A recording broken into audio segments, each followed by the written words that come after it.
পরের স্ট্যান্ডারে বলেছে হাইপোথ্যালামাস।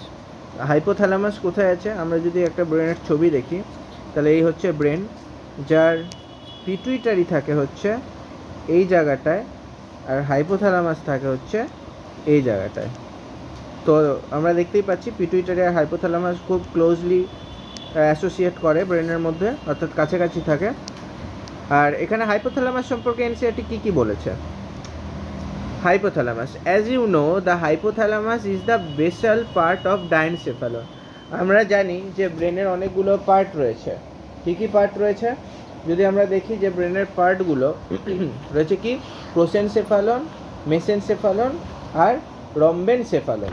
তোমাদের নিশ্চয়ই মনে পড়ছে প্রোসেন, মেসেন আর রম্বেন সেফালন।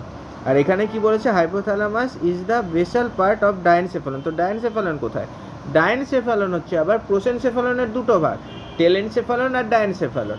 ডায়েনসেফালনের কথা এখানে বলা হয়েছে, অর্থাৎ প্রোসেনসেফালনের দুটো ভাগ ছিল, টেলেনসেফালন আর ডায়েনসেফালন। সেই ডায়েনসেফালনের কথা এখানে বলছে।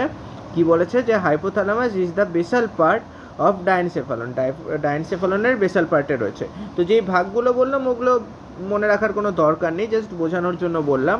মেন পয়েন্ট কি এখানে? Hypothalamus is the basal part of diencephalon. এই লাইনটাই এমসিকিউ হিসেবে আসতে পারে।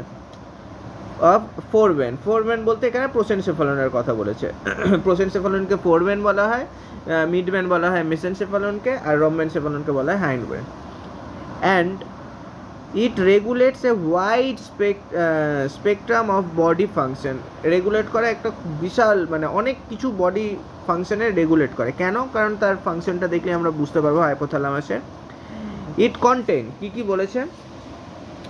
ইট contain several group of neurosecretory cell called nuclei which produce hormone. খুব important. It contain several group of neurosecretory cell, মানে কি নিউরন, অর্থাৎ নিউরন দিয়ে তৈরি সেল, আর সিক্রেটরি অর্থাৎ যে নিউরনগুলো সিক্রেট করে, তো তাদেরকে আমরা বলছি নিউরোসিক্রেটরি সেল। কোনো কেমিক্যাল সিক্রেট করছে যে নিউরন, তাকে আমরা বলছি নিউরোসিক্রেটরি সেল।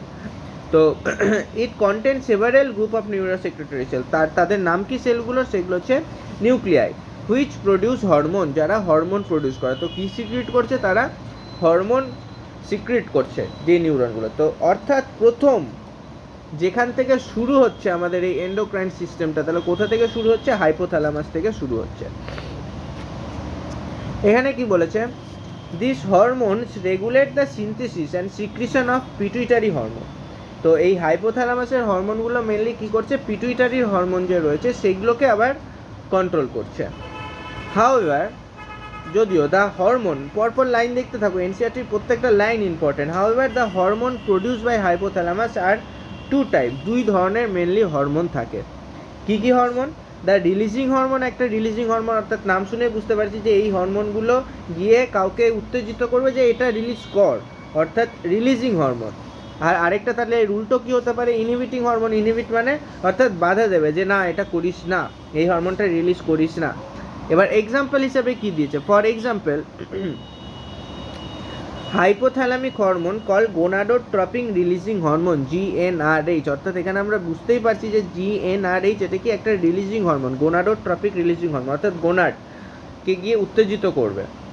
গোনাডকে গিয়ে নয় অ্যাকচুয়ালি, মানে গোনাডকে উত্তেজিত করে এরকম হরমোন যাতে সিক্রিট করে পিটুইটারি, সেটার জন্য পিটুইটারিকে উত্তেজিত করবে। কারণ এখানে আমাদের মনে রাখতে হবে হাইপোথ্যালামাস কিন্তু মেনলি পিটুইটারির অ্যাকশনটাকে কন্ট্রোল করছে।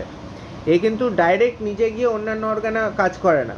এ মেনলি কী করছে? মেনলি হাইপোথ্যালামাস পিটুইটারির অ্যাকশনটাকে কন্ট্রোল করছে। তো গোনাডোট্রপিং রিলিজিং হরমোন যে আমরা পড়লাম, এটা কী করবে? অর্থাৎ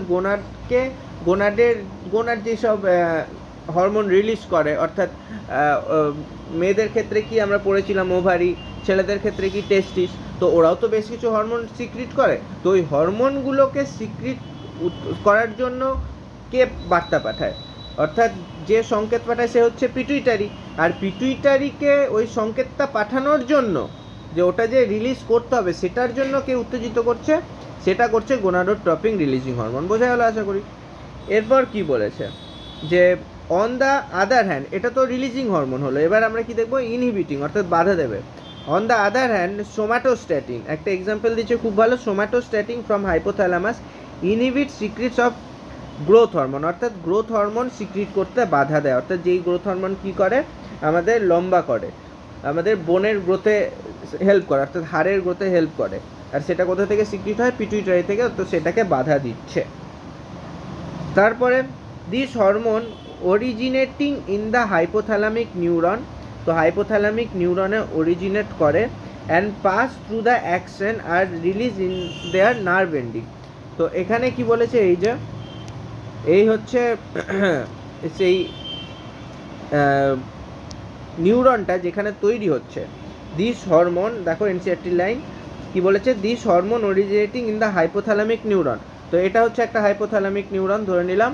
তো এইখানে অরিজিনেট করলে এবার পাস থ্রু দ্য অ্যাকশন, তো এই অ্যাকশনের থ্রুতে, এই যে অ্যাকশন আমরা দেখতে পাচ্ছি, পাস করছে, অর্থাৎ যাচ্ছে এক মাথা থেকে আরেক মাথায়, এই নিচের দিকে আসছে। তারপর এখানে এসে কি করছে, and release in their nerve ending, তো এখানে এন্ডিং রয়েছে নার্ভ এন্ডিং, এখান থেকে রিলিজ হয়ে যাচ্ছে। এবার কোথায় রিলিজ হচ্ছে দেখতেই পাচ্ছ, এটা কি, এটা হচ্ছে pituitary. This hormone reach the pituitary gland, এবার এটা হলো নার্ভ এন্ডিংয়ে করলো। আর কিছু কিছু ক্ষেত্রে কি হচ্ছে, এই হরমোন হচ্ছে এখানে ডাইরেক্ট পিটুইটারিতে পৌঁছে গেল। আর এইখানে যদি আমরা ছবিটা দেখি, এখানেও ওই কিছু হরমোন তৈরি করলো, এটাও নার্ভ এন্ডিংয়ে গিয়ে রিলিজ করলো, কিন্তু এর নার্ভ এন্ডিংটা কিন্তু পিটুইটারির মধ্যে নয়, এর নার্ভ এন্ডিংটা কি এইখানেই হয়ে যাচ্ছে দেখছি। তো এখানে কি রয়েছে, এখানে রয়েছে পোর্টাল সার্কুলেশন সিস্টেম। তো এইখানে যখন রিলিজ হচ্ছে, তার মানে এখানে কি হচ্ছে, এটার থ্রুতে এবার এ পিটুইটারিতে পৌঁছাচ্ছে। এটা যেমন ডাইরেক্ট পিটুইটারিতে পৌঁছে যাচ্ছিলো, পস্টেরিয়র পিটুইটারিতে, কিন্তু অ্যান্টেরিয়র পিটুইটারি যে রয়েছে এখানে কিভাবে পৌঁছেছে, এখানে তো নিউরনের এন্ডিংটা এসে পৌঁছায়নি, তো এখানে এই সার্কুলেশন যে রয়েছে এটার থ্রুতেই পৌঁছাতে হবে। তো এখানে কি বলেছে, this hormone reach pituitary gland through a portal circulatory system, তো এই পোর্টাল সার্কুলেটরি সিস্টেমের মাধ্যমে কিন্তু আসছে, কিন্তু হয়ে গেল portal circulatory system and regulate the function of anterior pituitary. তো অবভিয়াসলি পোর্টাল সার্কুলেটরি সিস্টেমের মাধ্যমে কোথায় আসছে, অ্যান্টেরিয়র পিটুইটারিতে। আর ডাইরেক্ট কোথায় আসছে, ডাইরেক্ট আসছে হচ্ছে পস্টেরিয়র পিটুইটারি, এই অ্যাকশনের মাধ্যমে, ওখানে কোনো পোর্টাল সিস্টেম নেই, ডাইরেক্ট চলে আসছে। তো ওটাই এখানে বলেছে যে the posterior pituitary is under the direct neural regulation of hypothalamus. তো আমরা এখানে দেখতেও পাচ্ছি যে ডিরেক্ট একদম নিউরাল রেগুলেশন হচ্ছে, এখান থেকে পুরো এই জায়গাটা কোনো পোর্টাল সিস্টেম নেই, ডাইরেক্ট নিউরনটা এসে সেটাকে কন্ট্রোল করছে পস্টেরিয়র পিটুইটারি। এটা খুব ইম্পর্টেন্ট কিন্তু প্রশ্নটা।